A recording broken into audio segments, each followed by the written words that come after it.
vaxtınız xeyirli olsun, Ednews TV izləyiciləri. Vətəndaş mövqeyində siyasi gündəmi izləyirsiniz. Həm söhbətim politoloq Sədrəddin Soltandır. Sədrəddin müəllim, xoş gördük sizi. Xoş gördük.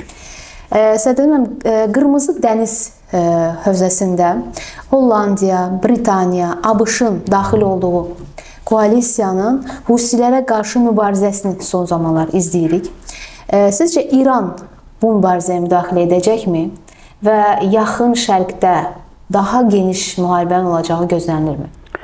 Əslində Husilərin fəaliyyətinə, siyasi ideoloji davranışına fikir versək, bu İrandır. Yəni İran artıq bu münaqişədə iştirak edir. Çünki Husilərin istifadə etdiyi bütün hərbi texnika, avadanlıq İran tərəfindəndir. İran eləcə də Husiləri siyasi, maddi və sair cəhətdən müharibədə birbaşa Husiləri müdafiə etməsə və iştirak etməsə belə iştirak edir. Məsələn, ilk raket atəşində ABŞ ilə Böyük Britaniya ki, Husilərin mövqelərini vurdu. Həmən o ərəfədə yayılan xəbərlərə görə İranın kəşfiyyat gəmisi hadisələrdən bir müddət əvvəl bölgəni tərk etmişdir. Yaxud İranın bölgəyə hərbi gəmi göndərməsi məsələsi.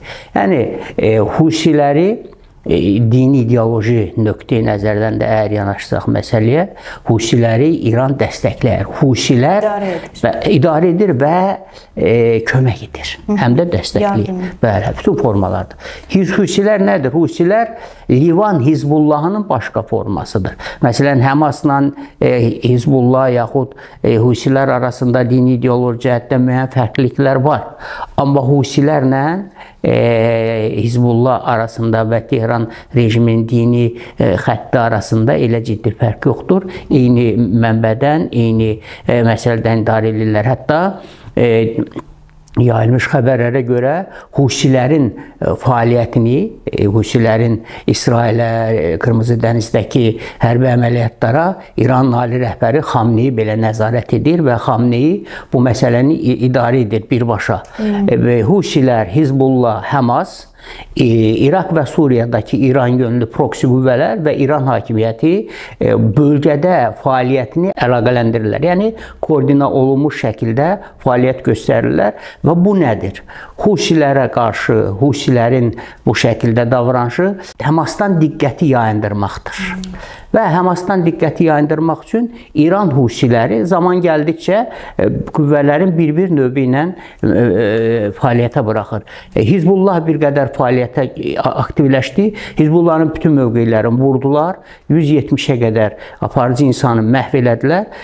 İndiki məqamda isə Husilərin, növbə Husilərindir. Yəni, növbə ilə bunları Həmasdan uzaqlaşdırmaq üçün istifadə olur. Amma o ki qaldı, müharibənin böyüyüb yaxın şərqi, orta şərqi əhatə edəcəyi məsələsinə gəldi, bu baş verməyəcək. Çünki regionun əsas aparıcı qüvvələrindən olan Səudi Ərəbistanı, Birləşmiş Ərəb Əmirliyi, yəni Körfəz ölkələri Ərəb Əməkdaşlıq Təşkilatı bu prosesdə iştirak eləmir. Nə Səudiyyəsi, nə Ərəb Əmirliyi, nə Omanı, nə Qətər. Məsələn, Qətər kənardan dəstəkləyir prosesi hansısa formada. Amma Səudi Ərəbistan isə təkliflərlə çıxış edib. Həmasla İsrail arasında sülh prosesinə dair təkliflərlə. Nə qədər ki, Ərəb ölkələri, yəni tanınmış nüfuzlu Ərəb ölkələri, o cümlədən Misir, o cümlədən Mərakeş, bu prosesdə aktiv şəkildə iştirak etmir, müharibənin genişlənib regionu, yəni Orta Şərq regionu əhatə ediləcəyindən danışmaq mümkündür və danışmaq olmaz. Sədr müəllim, Azərbaycan və Ermənistan arasında olan sülh müqaviləsinin imzalanması ilə bağlı hansı proqnozlar verərdiniz və ümumiyyətlə necə düşünürsünüz? 2024-cü ildə sülh mümkündürmü, yəni bağlanması? Bu sülh müqaviləsindən hələ ki söhbət açmaq tezdir. Azərbaycanla Ermənistan arasında ilk növbədə sülh sazişi imzalanmalıdır. Sülh sülh sazişi dediyimiz nədir? Sülh sazişi sülh müqaviləsi ilə bağlı istiqamətlərdir. Bunun üçün də ilk olaraq sərhədlər müəyyənləşməlidir. Yəni sərhədlərin delimitasiya və demarkasiya və delimitasiyası prosesi başlamayana və bunun hansısa müəyyən mərhələyə qədər gəlib çatdığını deməyənə qədər sülh müqaviləsinin imzalanmasından, hətta sülh sazişinin imzalanmasından danışmaq əbəsdir. Məsələn, indi bugün xəbər yayılıb ki, yanvar ayının sonunda Azərbaycan və Ermənistan işçi qrupu delimitasiya və demarkasiya üzrə görüşəcəklər. Amma indiyə qədər bu tip işçi qruplar bir kağız parçası belə imzalamayıblar, hər hansı bir niyyətlə bağlı və s. Ona görə mən ehtimal etmirəm ki, sülh müqaviləsi bu il imzalansın. Bu il sülh müqaviləsinin imzalanması mümkün deyil. Amma sazişin imzalanması ilə bağlı müəyyən addımlar atıla bilər. Bu da asılıdır Azərbaycan və Ermənistan hökumətinin, Azərbaycan dövlət başçısının və Ermənistan hökumət başçısının təkbətək görüşlərinin intensivliyindən və nəticəsindən. Əgər bu görüşlər baş verərsə, məsələn, Azərbaycan Prezidenti İlham Əliyevlə Ermənistan Baş Naziri Nikol Paşinyan arasında təkbətək görüşlər və Azərbaycan yaxud Ermənistan arasında yaxud təxmini sərhədyanı ərazilərdə o görüşlər baş verərsə, bu müəyyən bir nəticəsi olarsa, bu sazişin imzalanmasından danışmağa dəyər. Məsələn, Prezident İlham Əliyev bəyan elədi ki, yerli televiziyalara müsahibəsində, o MDB görüşündə, Sankt-Peterburqda görüşdə, ayaqüstü görüşdə 8 kəndin qaytarılması ilə bağlı Nikol Paşinyana söhbət edibdir. Deməli, bu görüşlərin hələ ki nəticəsi yoxdur.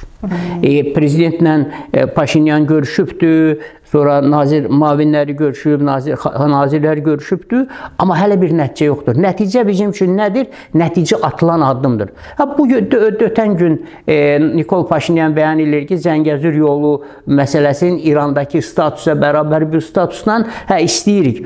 Amma bu Azərbaycanın təklif elədiyi məsələdir. Hikmət Hacıyev, prezidentin köməkçisi, xarici müsahibəsində bildirdi ki, biz Kaliningrad variantını qəbul etməyə hazırıq. Bu nədir? Bu Latviya ərazisindən Kaliningrada keçmək üçün yol verirlər Rusiyaya və Rusiya da keçir. Prezident də deyir, Azərbaycandan Azərbaycana buraxılışı kimsə yoxlaya bilməz.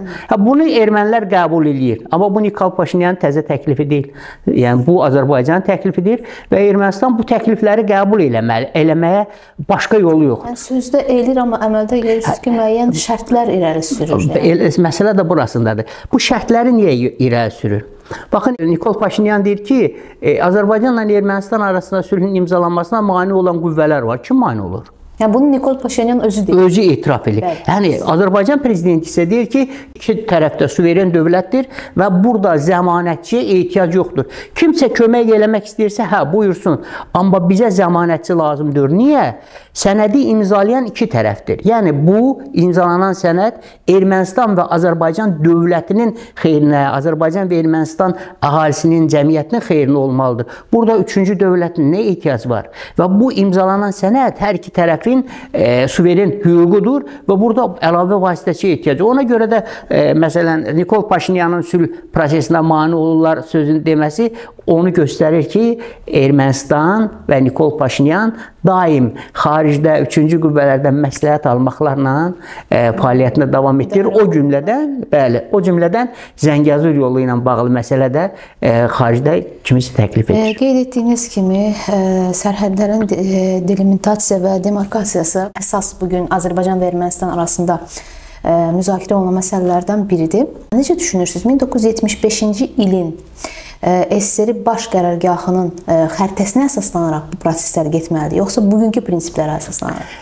Mən hesab edirəm ki, həm Alma-Ata prinsipi, həm Ermənistanın irəli sürdüyü 70-ci illərin xəritələri Azərbaycan üçün qəbul edilməzdir. Alma-Ata prinsipi ona görə qəbul edilməzdir ki, həmən o sənəd imzalananda, Ayaz Mütəllibov onu imzalayanda Azərbaycan müstəqilliyi rəsmi şəkildə təsdiqlənməmişdi. Sənəd imzalanıb dekabrın 21-də 91-ci ildə Azərbaycan müstəqilliyi referendumu nəticəsi 91-ci il dekabrın 29-unda olubdur. Deməli, müstəqillik aktı tam imzalanmadığından o sənəd Azərbaycan üçün hüquqi qüvvəsi yoxdur. İkinci bir tərəfdən prezidentin məlum müsahibəsində çox gözəl vurğulanıb. Nə ermənilər deyir, niyə görə 1970, 71, 75-ci il xəritələrindən danışırlar, amma 69-cu ilin mayından əvvəlki xəritələrdən danışmırlar. O da sirri idi də. Nə dəyişdi? Deməli, həmən o dövrün, istər 91-ci il, yəni o uydurma MDB məsələsi ilə bağlı doktrin, istər 75-ci il, istər 71-ci il, istərsə də ki, ondan 69-cu ildəki mayından sonraki sənədlərdə Azərbaycan ərazisi kiçilibdir. Bu bir. İkinci bir məsələ. Azərbaycan SSR-nin tərkibinə girəndə ərazisi 100 min kvadrat kilometr olub. Daha doğrusu ondan da çox olubdur. Və bir sıra ərazilər qalıb o vaxt Xalq Cümhuriyyəti dövründə ermənilərlə ki, bu neytral ərazidir. Sonradan müzakirələrlə bu məsələni həll edəcəkləri kimi anlaşma olubdur aralarında. Həm Azərbaycanı, həm Ermənistanı bolşeviklər işğal etdikdən sonra məsələ yarımçıq qalıb. Amma Azərbaycan SSR, yəni 1920-ci il aprel ayının 28-də Azərbaycanın ərazisi 100 min kvadrat kilometrdən çox oldu. Deməli, biz SSR-nin tərkibinə 100 min kvadrat kilometr ərazi ilə gedirik, amma çıxanda 86,6 min kvadrat kilometrdən gedirik. Bu hansı məntiqdir? Amma Azərbaycan Konstitusiyasında isə yazırıq ki, və bunu qəbul eləmişik, Azərbaycan Respublikası Azərbaycan Xalq Cümhuriyyətinin varisidir. Varis isə, deməli, həm də torpaqların varisiyik. Deməli, Azərbaycanla Ermənistan arasında, həm də Ermənistan da varisdir. Ermənistan Cümhuriyyətinin varisidir. Deməli, Ermənistan Respublikası da öz varisliyinə görə öz torpağını ortalığa qoyacaq, Azərbaycan da öz varisliyinə görə torpağı ortalığa qoyacaq və bundan sonra ortaq xəritələr məsələsinə gəlinə bilər. Hələ ki, ortaq xəritə yoxdur. Ermənilər əvvəl 91 deyirdilər, indi son zamanlar siz dediyiniz kimi 75-ə düşüblər, amma yavaş-yavaş gəlib həmən o mərhələyə çatacaqlar. Ermənistan da öz cümhuriyyətinin, yəni demokratik cümhuriyyətinin varisidirsə, öz ərazisi çərçivəsində Azərbaycanla müqavilə imzalaya bilər və sərhədlər bu çərçivədə delimitasiya və demarkasiya oluna bilər və yaxud Azərbaycan da öz cümhuriyyətinin varisidirsə, o torpaqlar əsasında öz dövlətini davam elətdirə bilər və Ermənistana əməkdaş olur. Məncə hesab edirəm ki, yəni 20-ci əsrin əvvəllərində Ermənistana, ermənilərə edilən güzəştlər ola bilsin, perspektivdə burada da edilsin. Amma danışıqlar buradan başlamalıdır. SSR-nin tərkibinə girəndə varis kimi ərazimiz nə qədər idi? Bax, bunun üzərində qurulmaq lazımdır. Zəngəzur yolda o məsələnin çərçivəsində həll oluna bilər. Almaniyanın son vaxtlar fərqli addımlarını görürük. Məsələn, anti-Rus addımlarına görə İrəvana maliyyə dəstəyi, ondan sonra Ermənistandan Rus sərhədçilərinin çıxarılmasının sürətlənməsi kimi, yəni bu işlərdə daha çox səy göstərir. Sizcə Berlinin əsas məqsədi nədir? Cənubi Qafqazda rol dəyişə bilərmi rollar? Post-Rusiya dövrünə hazırlıq gedir sanki. Yəni, Cənubi Qafqazı Rusiya tərk edəndən sonra burada kimin nüfuzu, kimin sözü keçəcək? Məsələn, daim Cənubi Qafqaza Rusiya ağalıq eləyibdir. Biz Rusiyanın müstəmləkəsi olmuşuq. Bizi Rusiya işğal edibdir. Cənub Qafqaz, eləcə də Şimal Qafqaz Rusiyanın işğalı altında olan müstəmləkə torpaqlar olub. Halbuki bu torpaqlar vaxtı ilə Azərbaycanın olubdur və bir hissəsi də Osmanlının olubdur. Uduzulub, müharibədə uduzulub və nəticədə torpaqlar işğal olub və s. Yəni, bu tarixin dərinliyə getmək istəmirik, müasir dövrə gəldik. Nə baş verir? Cənub Qafqaz uğrunda üç tərəfin mübarizəsi gedir. Bu Rusiyadır, ənənəvi sahibi Cənubi Qafqazın. Yenidən qaytarmaq istəyir. Yenidən öz nüfuzunu gücləndirmək istəyir. Bu, Avropa İttifaqıdır. Buna da başçılıq edir Almaniya və Fransa. Çünki Avropa İttifaqının lideri bu iki ölkədir. Bu, ABŞ-dir. Və təbii ki, ABŞ-nin adı çəkiləndə Böyük Britaniya da onlardan bir yerdədir. Yəni ABŞ Böyük Britaniyanın görünməyən tərəfidir. Və bu üç qüvvənin Cənub Qafqazda mübarizəsi gedir. Məsələn, biz Fransanın mübarizəsini görürük. Çox yersiz və çox gobud və çox gobud şəkildə müdaxilə aparır. Çox yekəxana, biraz fransız şovinizmi var burada. Məsələn, biz adətən Fransada liberal bir dövlət cəmiyyəti, amma Azərbaycana, Cənub Qafqazda müstəmləkə ərazilərlə münasibətdə fransız şovinizmi var. Yəni, Fransa millətçinin çox kobud forması var. Və Ermənistan, Azərbaycan münasibətlərinin onun müdaxiləsi də bu fransız şovinizmidir. Yəni, biz yekik, biz böyükük və bunu eləyə bilərik. Amma hadisələr göstərir ki, eləyə bilmirlər. Deməli, biri fransızlardır. Fransızlar bəllidir. İndi fransızlarla oyun alınmır Avropa İttifaqında. Nə etmək lazımdır? Əli dəyişmək lazımdır. Avropa İttifaqının regionda nüfuzunu artırmaq üçün qabağa kim vermək lazımdır? Almanları. Almaniya, Azərbaycan tərəfi hörmətlə yiyir. Düşünürsünüz ki, Almaniya, Fransa bunlar birdirlər. Yəni. Əlbəttə. Sadəcə olaraq Avropa İttifaqı söhbəti var burada. Yəni, regiona Avropa İttifaqı gəlir. Avropa İttifaqı Fransanın timsalında gəlir. Aparıcı lokomotiv Fransa olur. Olursa halda aparıcı Almanlar olur. Məsələn, Alman şirkətləri daha çox... Planları baş tutmayanda... Yerini dəyişir. Almanlar. Bu məsələdə Almanlar, məsələn, Azərbaycan tərəfdə Almaniya çox böyük önəm verir.